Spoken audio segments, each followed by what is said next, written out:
The twin sons of Xylar burned orange across the blood-soaked sands of the Colosseum. The crowd, thousands of alien throats roaring, shook the air like thunder. In the center of the arena stood Korath the Unbroken, champion of 9 systems, his 6'7" frame gleaming under the light. His scaled armor shimmered like obsidian, and his fanged grin was the kind that made even hardened soldiers shiver. He raised his plasma glaive and roared to the crowd, his deep voice echoing through the metal domes. "Bring me the next challenger! Or does no one dare face the Unbroken?" The announcer's voice boomed through the loudspeakers. The next challenger hails from the outer colonies, human, designation, Captain Aria Vale. The laughter from the stands was instant. A human? Against Korath? It was like sending a candle to fight a star. Aria walked through the opening gates, her steps steady despite the jeers. She wore light combat armor, scratched and worn from years in service. A slender plasma sword hung from her hip, and her brown hair was tied back, revealing sharp eyes that missed nothing. When she stopped across from Korath, she didn't flinch. "You're smaller than I expected," Korath said, tilting his head, amused. "Do humans no longer value size in their warriors?" Aria's lips twitched. "We value aim. And efficiency." The crowd laughed again, nervous laughter this time. Korath had killed men twice her size without breaking a sweat. But something in her stance, calm, focused, ready, made even the announcer pause. "Rules are simple," Korath growled, spinning his glaive. "You fight until one of us yields or dies. If by some miracle you defeat me," he grinned, sharp teeth flashing, "I'll marry you." The crowd howled with laughter again, and Aria blinked once. "And if I lose?" "I'll kill you quickly," Korath said, almost kindly. She smiled. "Generous!" The gong struck and Korath lunged. He moved like a meteor, fast, unstoppable. The glaive sliced toward her head, plasma edge glowing blue. Aria ducked, rolled, and the weapon missed by an inch, scorching a line across her armor. Korath laughed. "Good reflexes." Aria didn't reply. She darted in, slashing at his legs. Sparks flew as her plasma blade met his armor. The smell of ozone filled the air. He countered with a downward strike that split the ground where she'd been standing a moment earlier. She leapt aside and sand sprayed up like smoke. The crowd roared, half in awe, half in disbelief. Aria was fast. Every time Korath swung, she was gone before the blow landed. Every time he expected her to retreat, she pressed forward instead, forcing him to step back just slightly. That had never happened before. He gritted his teeth. "You're not fighting like a gladiator!" "I'm not one," she said, parrying another strike. "I'm a soldier. I don't fight for sport. I fight to win." She feinted right, then swept her blade low. This time it found a weak joint between his greaves. The smell of scorched flesh hissed in the air. Korath stumbled back, shock flashing across his face. A thin trail of dark blue blood trickled down his shin. The crowd gasped. "You bleed," Aria said simply. Korath growled. His pride stung. "And you die." He charged again, spinning his glaive like a storm. The arena filled with light and sound, energy crackling, sand churning, dust rising. Aria was a blur, but even she couldn't dodge forever. One strike caught her shoulder, sending her skidding across the arena floor.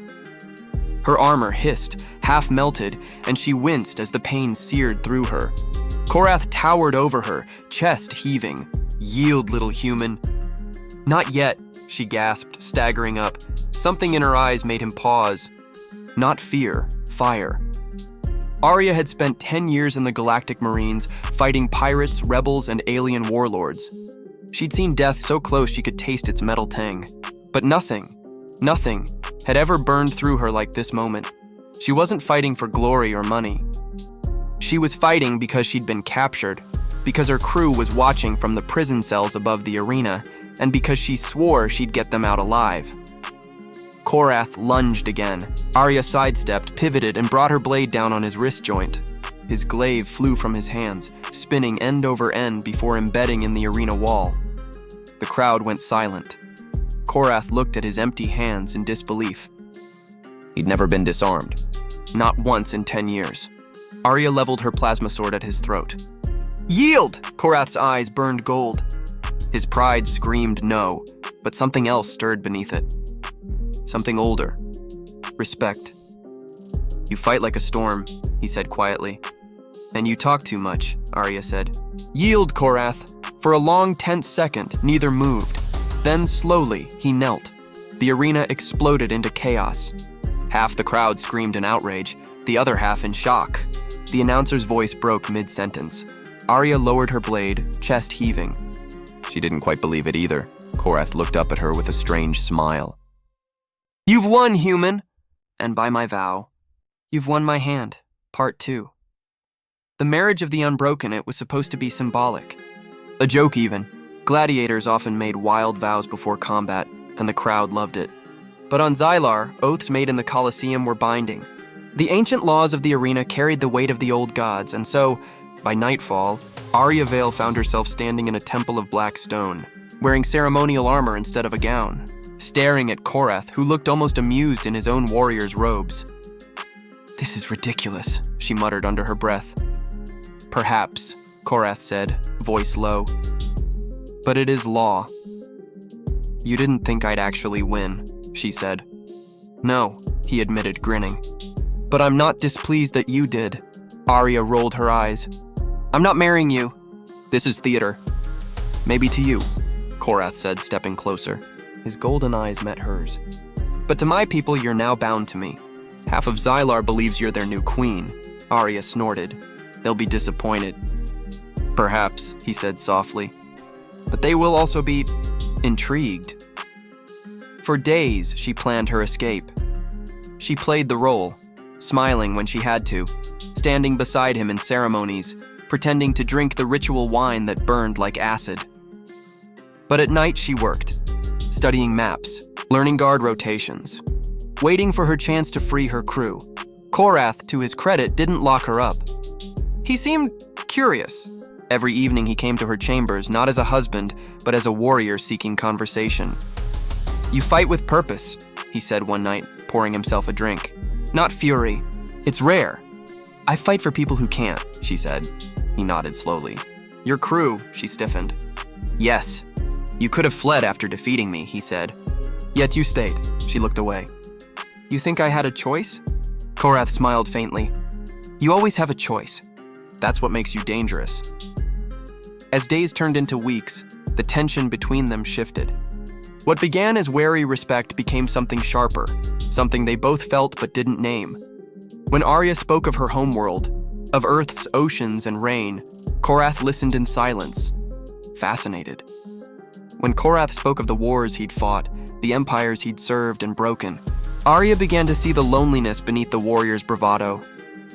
You hate this place, she said one night. He didn't deny it. The arena is all I've ever known. Here, I win or I die, but neither feels like living. Arya's voice softened. Then why stay? He looked at her. Because I had nothing else. It was that night she decided she couldn't leave him behind.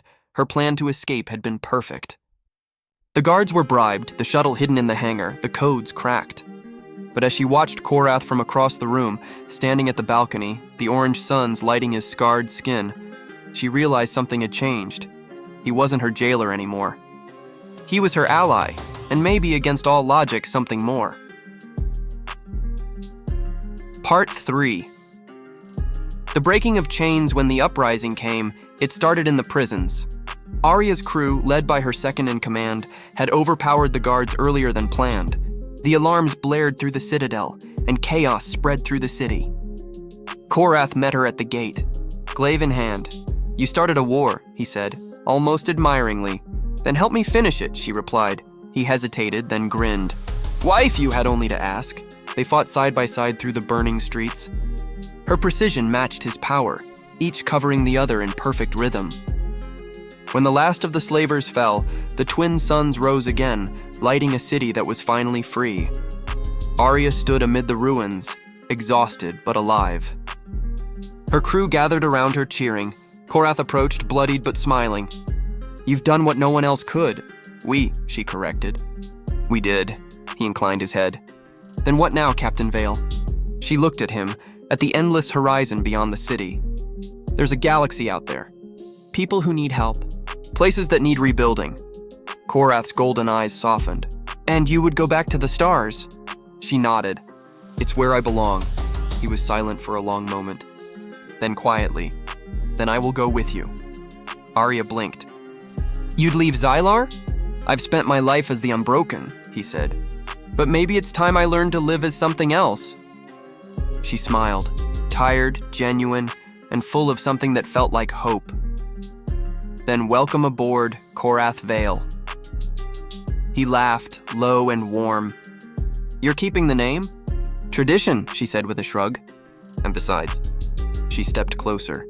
You did say you'd marry me, he smiled. I never expected to lose.